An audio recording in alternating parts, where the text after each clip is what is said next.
قبل 100 سنة الكرد ما كانوا أغلبية بكردستان. إيه؟ لا تحكي لي قبل 100 سنة نفط الكردي كان يغذي العراق، ماكو هيك معلومة، ماكو هيك معلومة استاذ. انتوا الكرد اجيتوا بهجرة يابا كركوك من جبال بكرس مدينة كردستانية فقط. أول شو وقت صرتوا أغلبية هسه صرتوا أغلبية بكردستان. من الخرافيات انتم جابيها منين جبت هاي الخرافات؟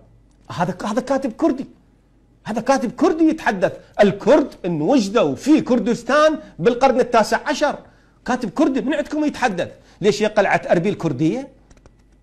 قلعة أربيل كردية؟ هي أربيل كردية؟